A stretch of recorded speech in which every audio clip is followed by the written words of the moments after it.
These elevators are just machines. You press a button, they move. Simple. Predictable. But what if? One night, the elevator decides not to follow your command.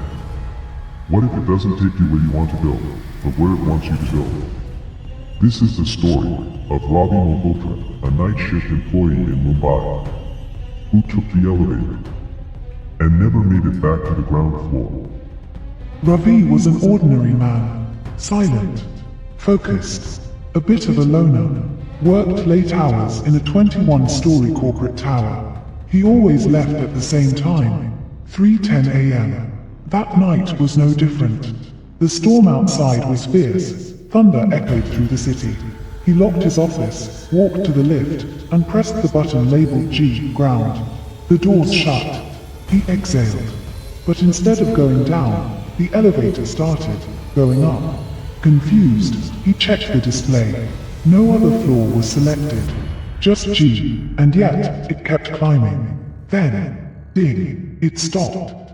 Floor 13. But his building didn't have a 13th floor. The doors creaked open. Dark corridor. Flickering fluorescent lights. Dust floating in the air like ash. Phones off the hook. Office chairs turned sideways. And then, a voice. Why didn't you save me? Ravi. He spun around. No one. Then a mirror at the end of the hallway. He walked toward it. And froze. The reflection staring back at him wasn't his. It was a version of him, burned, charred, smiling, as if it had waited for this moment. Terrified, Ravi ran back. Slammed the elevator button.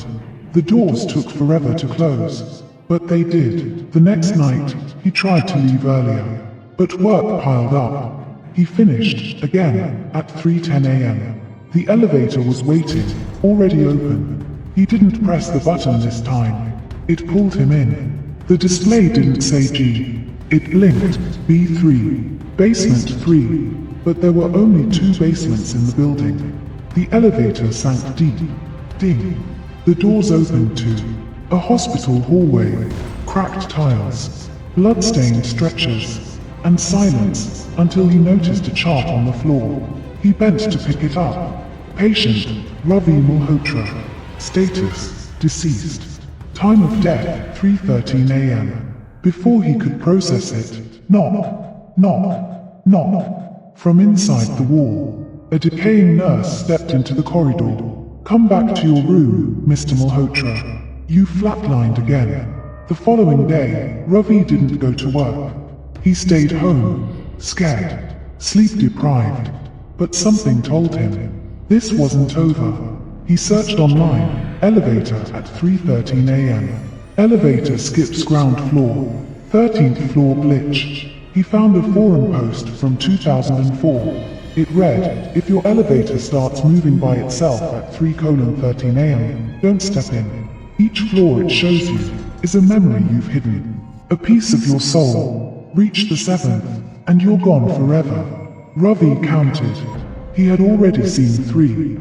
Night 6. He didn't go to the office. But at 3:13 a.m., the elevator in his apartment building opened on its own. Empty. Waiting. His phone rang. No caller ID. A whisper. Time to come home, Ravi. He had no choice. He stepped in. The display showed, floor 6, home. The doors opened. And he saw his childhood house. Smelled the food. Heard wind chimes. His mother stood by the stove. He smiled, stepped forward. But she didn't turn. Instead, her head rotated fully backward, her face blank. You were never born, Ravi. You were imagined by the dead. The walls cracked. Blood oozed from family portraits. His own face was crossed out in every photo. Screaming, he ran back into the elevator. One more floor remained. Night 7. 3:13 a.m. The elevator appeared in his hallway again, but this time, he didn't walk in. He was dragged in. The panel flashed, F7, F7, F7, F7. No music. No light. Just darkness. The doors opened. One chair. One mirror. He sat down. Dozens of reflections looked back at him, each version of himself. Crying, bleeding, rotting. Except one. That one smiled.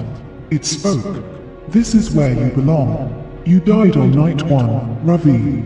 The elevator's just helping you. Remember. The screen went black. The next morning, staff found Ravi's phone in the elevator. The elevator was on ground floor, but Ravi was never found. No CCTV footage after 3:12 a.m. No login records. Nothing, just a sticky note stuck on the wall, never press G. It never goes to ground. So the next time you're working late, and the elevator arrives at exactly 3:13 a.m., ask yourself, are you calling it, or is it calling you?